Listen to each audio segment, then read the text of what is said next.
안녕하세요. 더불어민주당 원내대변인 강유정입니다. 오늘 브리핑 시작하겠습니다. 무엇이 중요합니까? 윤 대통령과 여당은 국민연금 개혁의 하이타임을 놓치지 말고 민주당의 통큰 양보를 받으십시오. 더불어민주당 이재명 대표가 국민의힘이 주장했던 연금 개혁안 소득 대체율 44%를 전격 수용했습니다. 민주당안 45%를 지키는 것보다 시급한 합의가 국민과 미래에 더 중요했기 때문입니다. 통큰 양보 앞에 국민의힘은 소득 대체율 44%보다 구조개혁이 먼저라며 뻔한 딴지 걸기에 나섰습니다. 대통령실은 한술 더 뜹니다. 민주당은 결단을 민생정당으로 보이기 위한 정략적 의도로 곡해하며 22대 국회로 넘기자고 한 발 뺍니다. 의대 정원도 마구 늘리고 직구도 무조건 금지하더니 18개월 이상 숙고한 연금 문제 앞에선 고개만 가로저으며 도리도리 중입니다. 대체 누가 여당이고 누가 야당입니까? 국민연금 개혁은 이재명 대표가 아닌 윤석열 대통령의 핵심 공약이자 국정과제 아니었습니까? 불과 보름 전 기자회견에서 대통령은 하이타임 운운하며 민생을 위해 야당과 소통하겠다 다짐했습니다. 민생 행보라더니 역시나 멍게 앞 소주 한 병, 김치찌개와 계란말이는 대통령 입맛이었을 뿐입니까? 국민들은 밥 잘 사주는 대통령이나 집밥 윤 대통령이 아니라 약속 지키고 미래 지키는 대통령을 필요로 합니다. 본회의 처리를 앞둔 최혜병 특검법이 두려워 연금 배역마저 외면하는 거라면 차라리 직을 내려놓으십시오. 국가와 미래보다 자기 자신의 안위만 중한 대통령은 국가의 위험 요소일 뿐입니다. 국민연금 개혁의 하이타임은 바로 지금입니다. 21대 국회에서 반드시 맺어져야 합니다. 정부와 여당은 정치적 유불리 계산을 중단하고 민주당의 통큰 양보와 대승적 결단을 받아들이십시오. 지금은 대한민국의 미래를 위한 계산이 더 중요한 때입니다. 감사합니다.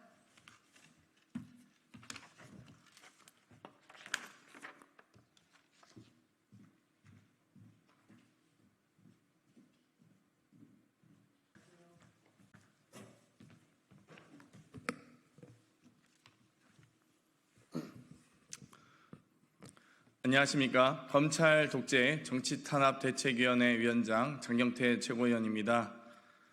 지금까지 여러 조작 수사에 대한 의혹들을 저희가 낱낱이 또 하나하나 밝혀가고 있는데요. 또 오늘 그와 총망라한 기자회견을 준비했습니다. 기자회견에 앞서 참석자 소개해드리도록 하겠습니다. 검찰 독재 대책위원회 김지호 부위원장님 참석하셨습니다. 네, 그럼 바로 기자회견 시작하도록 하겠습니다. 검찰 독재 정치탄압대책위원회 기자회견문 조작 수사의 핵심 축이 된 공무상 비밀 누설 범죄 반드시 책임을 물어야 합니다. 이재명 대표를 겨냥한 검찰 수사가 얼마나 무도하고 위법적이었는지 낱낱이 드러나고 있습니다. 이러한 조작 수사의 실체를 규명하는 과정에서 묵과할 수 없는 일이 바로 정치 검찰이 벌여온 무차별적인 공무상 비밀 누설 범죄입니다. 무죄 추정의 원칙에 위배되는 공무상 비밀 누설 범죄는 조작 수사의 중요한 한 축입니다. 검찰이 그간 피의자의 인신을 구속한 채 조작한 진술 혹은 증거가 없는 일방적 진술을 언론에 흘리며 여론 재판을 쉴 새 없이 일삼았기 때문입니다. 최근 보석 석방된 김용 전 부원장 사례가 대표적입니다. 검찰은 김 전 부원장이 구치소에서 가족과 1대1로 나눈 이야기까지 언론에 흘려가며 김 전 부원장이 사법부를 비난했다는 식의 기사를 만들어냈습니다. 여론 재판으로 재판에 영향력을 행사하려 한 매우 비열한 언론 플레이입니다. 2024년 2월 13일자 JTBC가 단독 보도한 이대로 가면 이재명 대통령 된다.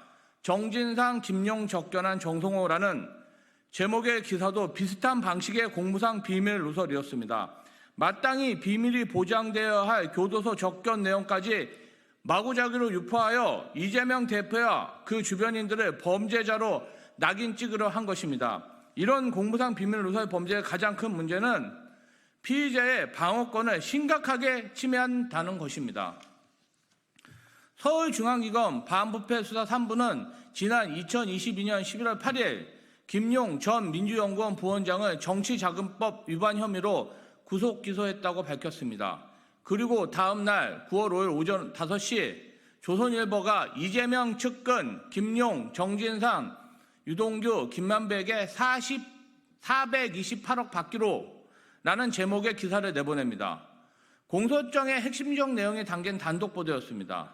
그러나 정작 김용 전 부원장 측 변호인은 공소장을 받지 못한 상황이었고 최종적으로 변호인들은 검찰 기소로부터 이틀이 지난 11월 10일 오전 11시 55분에야 공소장을 받아 변호 준비를 시작할 수 있었습니다.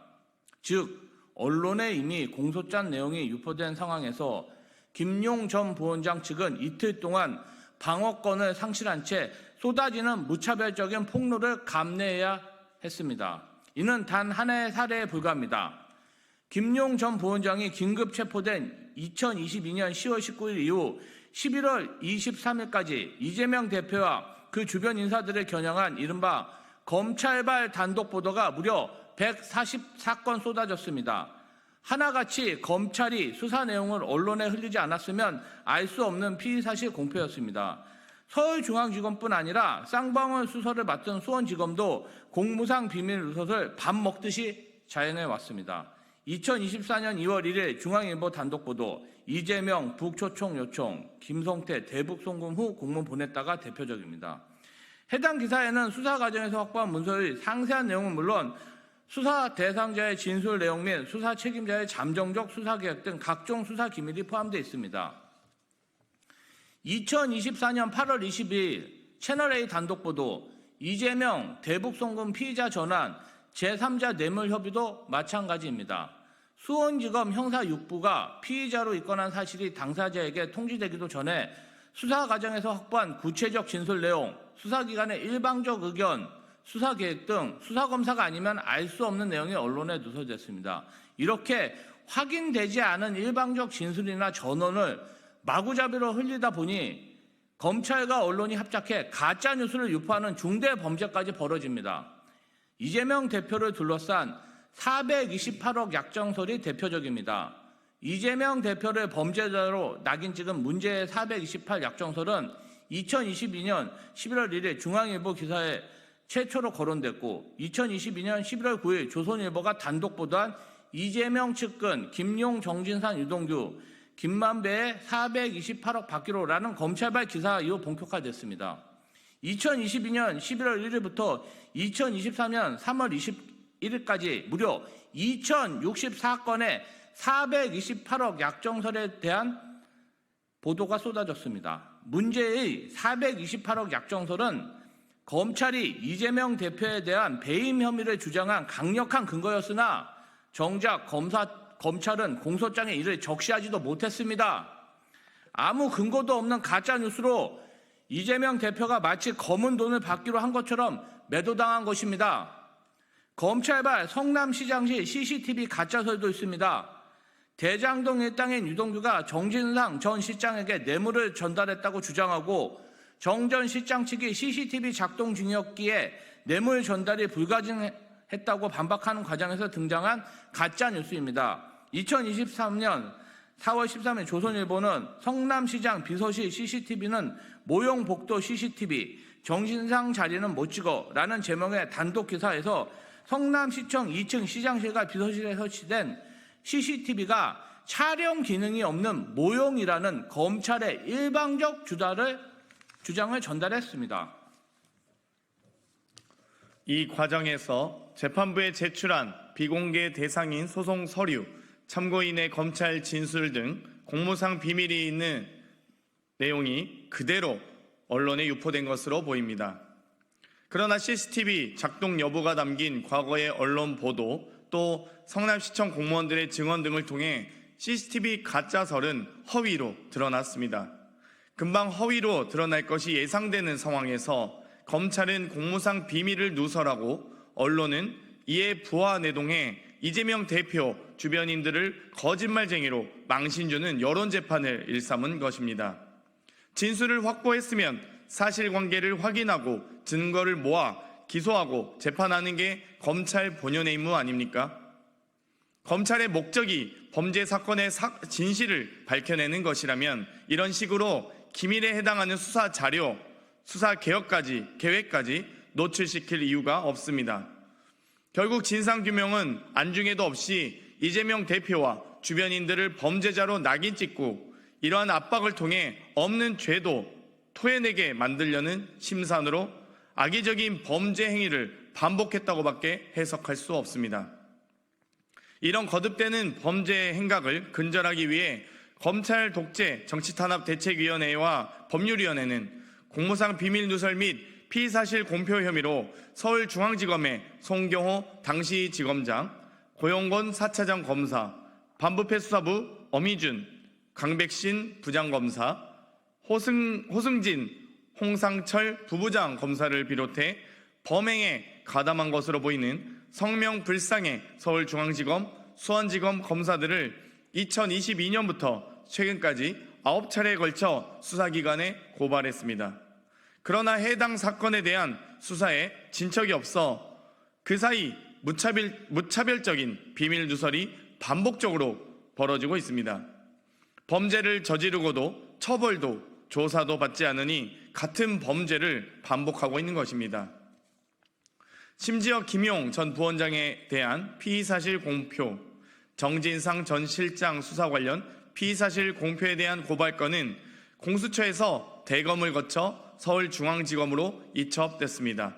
서울중앙지검 검사들이 저지른 범죄 행각에 대한 수사를 서울중앙지검에 맡긴 것입니다.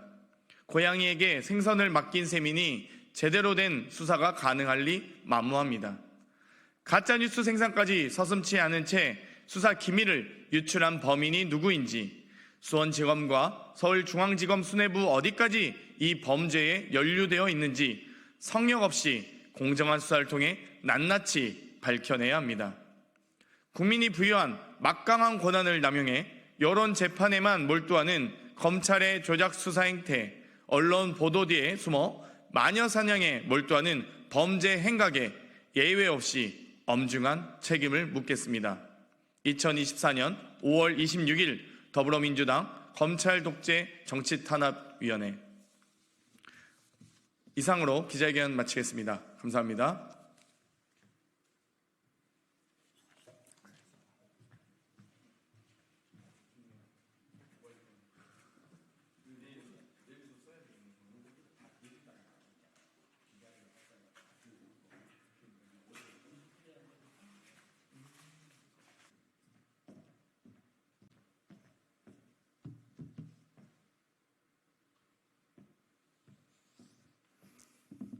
네, 국민의힘 정광재 대변인입니다. 1시 반 브리핑이 공지가 안 됐나요? 간단한 브리핑이니까 읽고 가겠습니다. 국민의힘은 법치의 기틀 위에서 정의와 상식을 반드시 바로 세우겠습니다. 민주당은 국민의 뜻을 함부로 참칭하지 마십시오. 무분별한 특검 남발, 반복되는 사법 방해 행위, 끝없는 정쟁 유발, 국정 혼란이 절대 민심이 아닙니다. 나라를 지키던 한 소중한 생명이 불의의 사고로 인해 우리 곁을 떠났습니다. 법과 원칙에 따라 사건의 진상을 밝히고 이러한 비극이 다시는 발생하지 않도록 방지하는 것이 올바른 예우일 것입니다. 민주당은 이런 국가적 비극을 그저 정략적으로 이용하는 데만 다시 하겠습니다. 전화기가 지금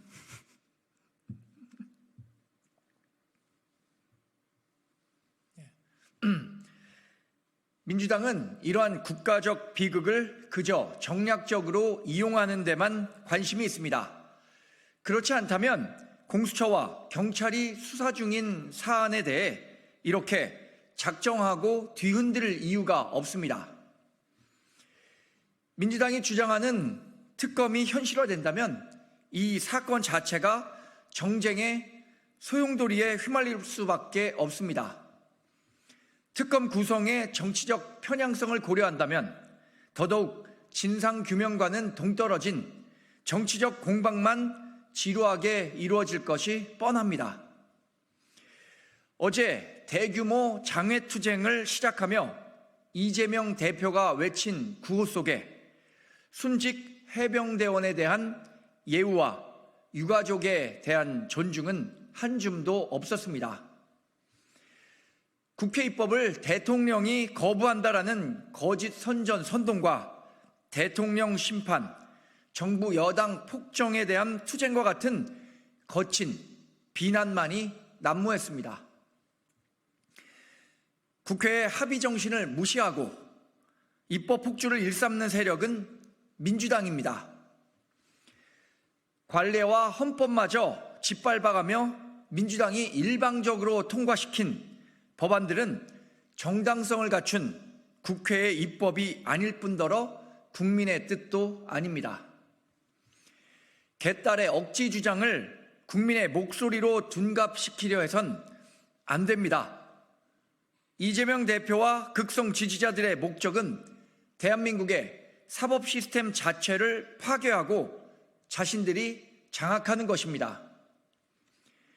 국민의힘의 입장은 명확합니다.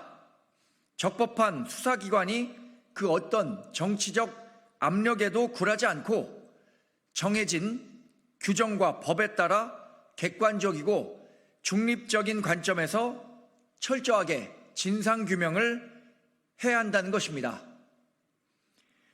범죄 피의자들이 대한민국 사법 시스템 파괴 공작을 자행한 것을 결단코 두고 볼 수 없습니다. 국민의힘은 민주당의 정치 공세를 반드시 막아내고 정의와 상식을 바로 세울 것입니다. 고맙습니다.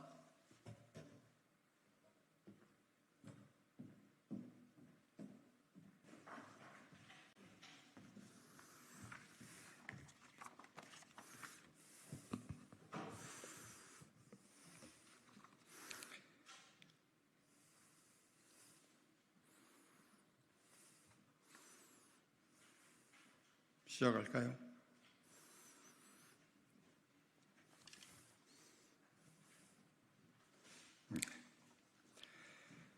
법사위 개회 및 민생법안 통과 촉구 긴급 기자회견문을 낭독하겠습니다. 존경하는 국민 여러분, 21대 국회 법제사법위원회 민주당 간사 소병철 의원입니다. 21대 국회가 이제 3일 남았습니다. 국민들께서 국회 통과를 눈이 빠지도록 기다리는 법안들이 아직도 쌓여 있습니다. 연금개혁, 해병 사망 순직 사건, 민주유공자, 고준위 방사성 폐기물 등 여야가 첨예하게 대립하고 있는 관련 법들이 있습니다. 한편 여야 간에 이견이 없고 통과가 시급한 중요한 법들도 있습니다. 하늘나라에서 제2, 제3의 억울한 사람이 더 이상 나오지 않기를 기도하고 있는 소위 구하라씨 법은 20대 국회에선 폐기되었고 21대 국회에서 의미 있는 진전을 이루었습니다. 지난 1년 이상 심도 있는 심사 끝에 마침내 법사위만 열면 통과될 수 있는 합의안이 마련되어 있는 것입니다. 코로나 팬데믹 기간 동안 주로 시골 지역의 부동산 권리 행사를 할 수 없었던 많은 국민들께서 간절히 원하는 부동산 특조법도 소위를 마쳐 법사위 통과만을 기다리고 있습니다. 세종시 40만 시민들, 화성시 100만이 넘는 시민들께서 재판 한번 받으려고 한참을 다른 도시에 가서 기다려야 하는 불편을 해소해달라고 호소하고 있습니다. 많은 국민들께서 재판 지연으로 말로 할 수 없는 고통을 당하고 있습니다. 법관 증언으로 재판 지연을 해소하기 위한 법도 막혀 있습니다. 마약류가 청정 대한민국을 오염시키는 것을 차단하기 위한 단속권을 식약처, 서울, 부산 등 광역지자체에 부여하려는 법도 심사를 기다리고 있습니다. 200만 외국인 시대를 맞아 한국에서 외국인 부모에게서 출생한 아이들에게 출생 등록을 해주지 못하는 비인도적 상태를 해소할 법도 목전에 통과를 기다리고 있습니다. 정치적으로 여야가 대립하고 투쟁하고 있는 법안들 물론 중요합니다. 그러나 목소리를 내지 못하고 있는 수많은 힘없는 국민들이 통과를 간절하게 기다리는 법안들도 또한 중요합니다. 최소한 심사가 마무리되어 기다리는 법안들은 법사위 전체 회의를 열어 단 10건이라도 처리해야 합니다. 이것이 21대 국회가 국민들께 이행해야 할 헌법상의 당연한 책무입니다. 존경하는 국민 여러분, 언론인 여러분, 내일부터 법사위를 열어 밤을 새서라도 법안 처리를 하도록 명령해 주십시오. 법사위를 열어서 심사가 완료된 법을 통과시켜라 라고 준엄하게 외쳐주십시오. 선배 동료 의원님, 특히 국민의힘 원내 지도부께서 내일이라도 당장 법사위를 열게 해 주십시오. 국회의원의 가장 중요한 헌법상 책무는 입법입니다.